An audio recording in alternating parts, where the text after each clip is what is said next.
Buenos días, 8:02 de la mañana, mirando mucho al mercado en una jornada en la que hoy varias claves van a ser protagonistas. Ayer el mercado vivió una locura alcista y bajista durante primera parte de la jornada hacia abajo con fuerza, llegando incluso a estar por debajo del 2%, las caídas en el mercado americano, sobre todo en el tecnológico, luego recuperación después de escuchar a Joe Biden hablar sobre ese inicio de sanciones y decir que todo Occidente, que todos los países de la OTAN estaban unidos frente a la amenaza que estaba provocando Rusia. Protagonista, por tanto, Ucrania hoy también en el mercado ha puesto ya al petróleo por encima de los $100 durante la pasada noche en algún momento. Ahora mismo vuelve a estar el contado por debajo de los $100 en 99 largos. Vamos a ver enseguida porque ya se está viendo en los futuros del petróleo, incluso en el corto plazo, llegar hasta los $130 el barril. Lo vamos a ver enseguida en esa newsletter de Juan Ignacio Crespo, que ha publicado esta mañana un gráfico de Refinitiv, de Reuters, en el que ya se ven los futuros como se empiezan a ver no los 100, sino los $130 por barril.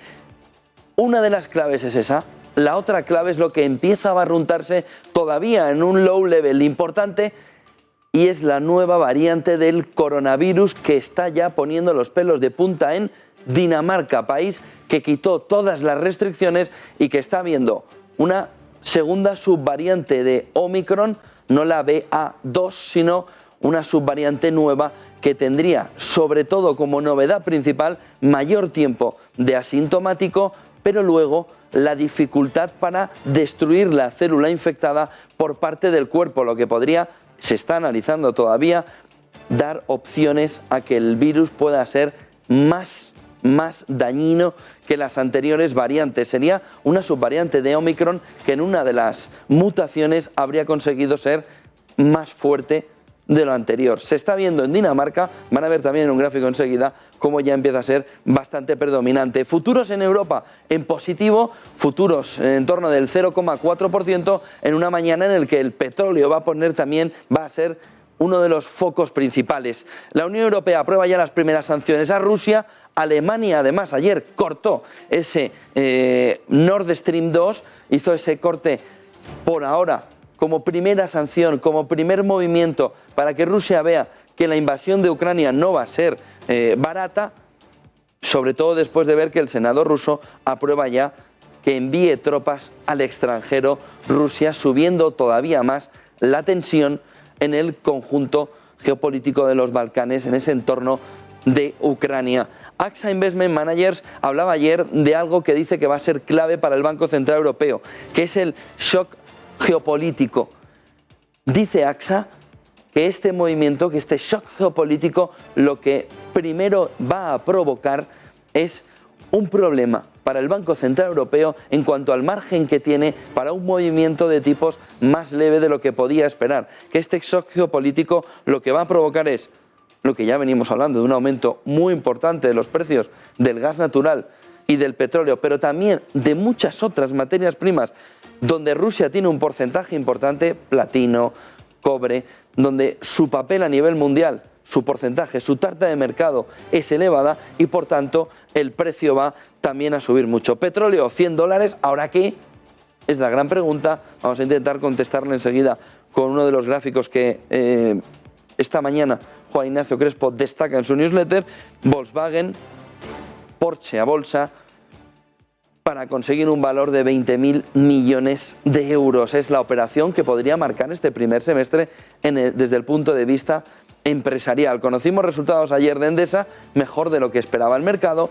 Hemos conocido resultados hace apenas unos minutos de Red Eléctrica, mejor de lo que esperaba el mercado. Enseguida entramos a detallarlos. Antes, 5 gráficos para entender un poco estas claves que nos van marcando la jornada. Por un lado, este gráfico de futuros del Brent, que como decía Juan Ignacio Crespo hoy destaca en su newsletter de Refinitiv Datastream, en el que nos muestra no solo el movimiento hacia los $100, que estaría aquí, ya está en la parte baja de todo el movimiento de futuros del petróleo que estamos viendo, no contado, futuros del petróleo que se están viendo, por ejemplo, sobre todo mirando a 2022, a la última parte del año, tenemos, por ejemplo, este movimiento que se vaya hasta los $130. $30 en los futuros que se están viendo sobre el Brent. Movimiento de futuros en torno de los 120 largos, 130, ya se empieza a vislumbrar, según lo que se empieza a ver en los primeros datos. $128 parecería lógico en los futuros a marzo, con este movimiento que se está produciendo en el petróleo después del shock geopolítico, como decía AXA. Otro de los gráficos que nos marcan también la mañana está en el entorno de entender, vamos a ver si podemos ver el siguiente gráfico, la confianza del consumidor que se vio ayer. Vimos un repunte en enero, ayer lo que conocimos en Estados Unidos es otra vez una caída de la confianza del consumidor, una caída importante después de ver un poquito de recuperación, preocupación por la confianza del consumidor, después de ver, claro, eso sí, esto está en perspectiva hasta 2006, esa caída por el coronavirus, pero ven el movimiento que vuelve a ser bajista. Otro de los gráficos clave de la mañana nos lleva a entender qué es lo que está pasando con esa nueva variante del coronavirus. Este es un gráfico que nos marca los distintos puntos de las nuevas variantes. Muy pequeñita. Dinamarca son este gráfico. La BA11, la BA1, que nos marca la parte de arriba. Nos marca sobre todo cómo está en las últimas 5 semanas comportándose. Ha ido reduciéndose muchísimo. El problema son estas dos variantes. La BA2, que según los distintos expertos en enfermedades infecciosas, todavía tiene un carácter muy parecido al de Omicron, mucho contagio, muy contagiable, pero con poca lesividad para el paciente. El problema viene en esta, recientemente descubierta, la BA2H7-8Y. Ya no tenemos nombres griegos, pero tenemos ahora un nombrecito interesante. Fíjense el movimiento que ha tenido en las últimas 5 semanas en Dinamarca, de una variante, una subvariante muy poco lesiva, a una variante cada vez más predominante y que según los expertos en Dinamarca que están mirando al virus, lo que están comentando es que esta subvariante tendría un proceso asintomático mucho más largo y por otro lado tendría una mayor lesividad en el paciente porque no sería capaz de destruir la célula infectada de manera inmune. Por lo que, ojo con lo que se está comentando. Fíjense en este otro gráfico que se está comentando mucho en Dinamarca. Quien ha despertado la voz de alarma es Erik Feilding, que es uno de los principales médicos de enfermedades infecciosas a nivel mundial, presente en Dinamarca, y aquí muestra, en el siguiente gráfico, muestra cómo la variante BA2 potente tiene un posicionamiento ya importante, predominante, pero la nueva subvariante, la H7-8Y, está en continuo ascenso. ¿Qué es lo que nos dice él?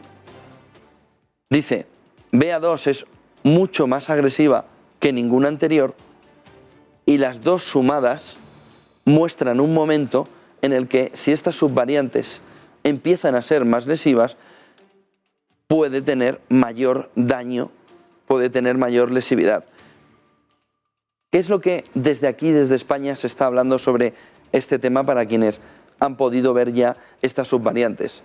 El principal motivo que se apunta desde España sobre este movimiento en Dinamarca es que ellos ya han retirado todas las restricciones y han permitido que haya una evolución mayor de ese virus en Dinamarca. No hay preocupación ni en el Ministerio de Sanidad, según fuentes consultadas anoche por Negocios de Televisión, ni tampoco en distintos doctores de enfermedades infecciosas que están mirando esta variante, que la conocen, pero que creen que no va a tener gran repercusión. No se está diciendo lo mismo en Dinamarca, donde la preocupación sí es bastante elevada. Vamos a ver cómo va evolucionando, pero tenemos ya un cóctel importante. Ucrania, nueva variante a la espera de saber qué es lo que sucede con ella, mercados que se han dejado ya un 10% en los 2 primeros meses del año en el conjunto americano, en Estados Unidos, y luego tenemos inflación y tipos de interés. La próxima reunión del BCE es el 10 de marzo, en apenas poco más de 2 semanas. Y lo mismo en la Reserva Federal. Cóctel importante para intentar entender qué es lo que está sucediendo.